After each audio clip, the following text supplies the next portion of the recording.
Hello everyone. आज start करने वाले हैं अपना चैप्टर 3। चैप्टर 3 क्या है? दो चर वाले रैखिक समीकरण युग्म। चैप्टर का नाम पहले ध्यान से पढ़िए। यदि आप चैप्टर का नाम ध्यान से पढ़ेंगे तो दो चीज इसी से आपको क्लियर हो जाएंगे।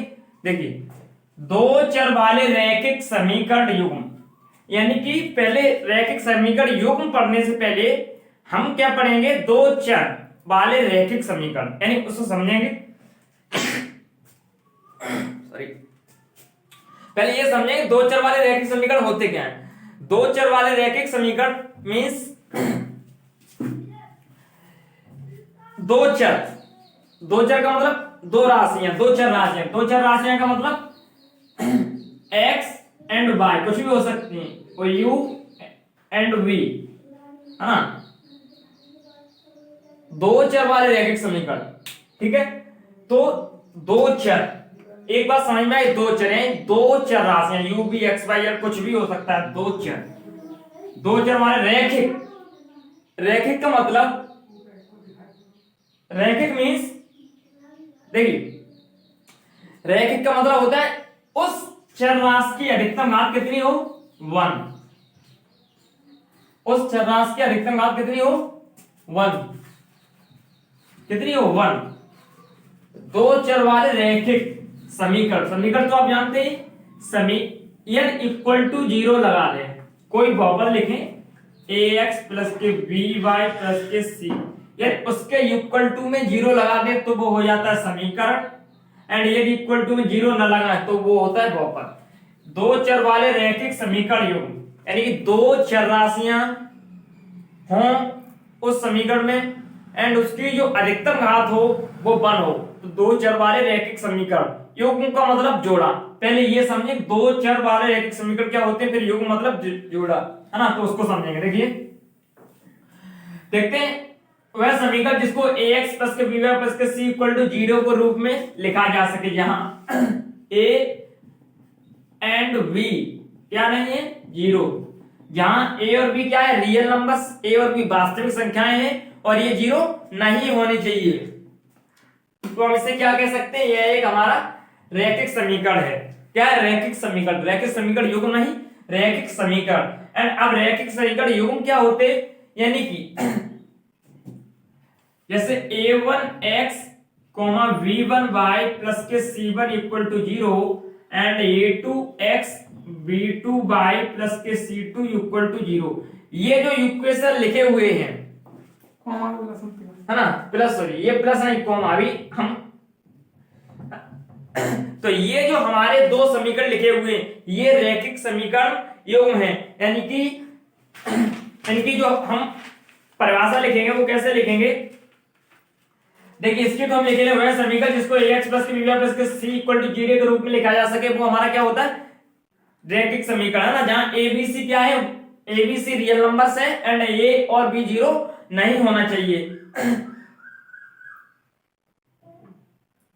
ठीक है। तो ये हो गया रैखिक समीकरण। रैखिक समीकरण युग्म के लिए क्या होता है?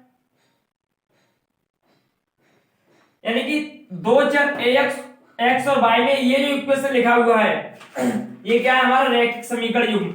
एंड जो इसके a1 b1 c1 and a2 b2 c2 ये क्या है? Real numbers, a1 b1 c1 and a2 b2 c2 ये क्या है? हमारे रियल नंबर्स, और ये क्या नहीं होने चाहिए? a1 and a2 equal to not 0, a1 a2 and b1 b2 equal to not 0, ये 0 नहीं होने चाहिए। तो ये हमारा क्या हो गया?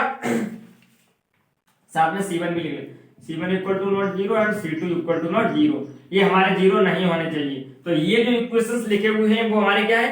रैखिक समीकरण युग्म इक्वेशन, है ना। अब जो मेन इंपॉर्टेंट चीज आती है, हमारे रैखिक समीकरण समझ में आ गए, रैखिक समीकरण युग्म समझ में आ गए, तो अब हम सीखेंगे इनको हल करने की विधियां। क्या सीखेंगे? हल करने की विधियां। देखिए, इतना समझ में आ गया रैखिक समीकरण क्या होता है, रैखिक समीकरण युग्म क्या होते हैं। अब इसके बाद इनकी हल करने की विधियों के ऊपर समझते हैं। हल करने की विधियों से मतलब है कि इन्हें किस तरीके से सॉल्व करेंगे। देखिए, दो समीकरण युग्म दे रखे होंगे, कैसे? a1x, b1y, c1 equal to 0 and a2x, b2y, c2 equal to 0। अब इन्हें हम हल करेंगे एंड जब हमारा a1 upon a2 equal to b1 upon equal to not, ठीक है, b1 अपॉन b2, देखिए क्या करेंगे, इन दोनों की तुलना कर सकते हैं x और y के गुणांकों की, एंड x एंड y के गुणांकों की तुलना करने पर ये a upon a2 and b upon b2 जब दोनों आपस में बराबर ना हो तब हमारा क्या होगा, देखिए तब जो हमारे सॉल्यूशन होंगे इन रैखिक युग्म के वो कैसे होंगे, अद्वितीय। कैसे होंगे, इसका जो सॉल्यूशन होगा वो अद्वितीय सॉल्यूशन होगा। अद्वितीय मतलब यूनिक सॉल्यूशन, एक ऐसा सॉल्यूशन जो किसी से मैच न करे, और ये रेखाएं आपस में क्या करेंगी, दोनों प्रतिच्छेद करेंगी। रेखाएं क्या करेंगी, प्रतिच्छेद। आपको पूरी थ्योरी जो मैं बोल रहा हूं वो लिखना है, मेन चीज समझने वाली है वो समझेंगे, है ना। ये एफ हम दो रैखिक युग्म दिए होंगे and a1 upon a2 equal to not b1 upon b2 हम निकालेंगे। अगर वे दोनों इक्वल नहीं आते हैं तो जो हमारा सॉल्यूशन होगा उस रैखिक युग्म का वो हमारा अद्वितीय होगा और रेखाएं एक दूसरे को प्रतिच्छेद कर रही होंगी। एंड जब दूसरी कंडीशन, ये हो गया first and second condition, a1 upon a2 equal to b1 upon b2 equal to c1 upon c2 या इक्वल टू नॉट। जब a1 upon a2 equal to b1 upon b2 equal to c1 upon c2 हो तो जो समीकरण है उसका कोई हल नहीं होगा एंड जो रेखाएं होंगी वो क्या होंगी, एक दूसरे के समांतर। देखिए जब a1 upon a2 equal to b1 upon b2 equal to not c1 upon c2 हो तो कोई हल नहीं होगा, इन जो रैखिक युग्म का, इन दो इक्वेशंस का कोई हल नहीं होगा एंड जो रेखाएं हैं वो कैसी होंगी, समांतर। रेखाएं कैसी होंगी, समांतर। ये कंडीशन नंबर सेकंड हो गई। देखिए समझिए, इन दोनों इक्वेशन की तुलना करके यहां से a1 a2 b1 b2 की वैल्यू निकाल लेंगे and a1 a2 b1 b2 की वैल्यू निकालने के बाद जब ये कंडीशन आएगी a1 upon a2 equal to not b1 upon b2 तो हमारा जो सॉल्यूशन होगा वो अद्वितीय होगा और रेखाएं एक दूसरे को प्रतिच्छेद कर रही होंगी and a1 upon a2 equal to b1 upon a2 equal to not c1 upon c2 होगा।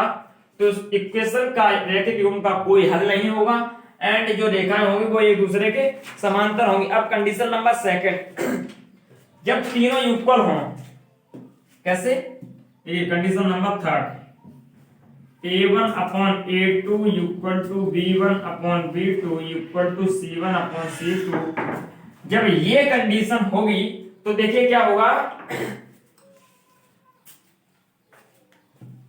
देखिए जब a1 upon a2 equal to b1 upon b2 equal to c1 upon c2 होगा तो रेखाएं के अनेक अनंत हल होंगे। कितने, अनंत हल होंगे एंड जो रेखा होगी हमारी वो कैसी होगी, संपाती होगी। कैसी, संपाती। जब a1 upon a2 equal to b1 upon b2 equal to c1 upon c2 जब तीनों आपस में बराबर होंगे, यानी तीनों के मान जब बराबर आएंगे तो इसके इनफाइनाइट सॉल्यूशन होंगे। कितने, इनफाइनाइट सॉल्यूशन, यानी अनंत हल होंगे और रेखाएं संपाती होंगी। अब इसके बाद में आपको एक टेबल बनवानी है इन्हीं तीन कंडीशन की, है ना।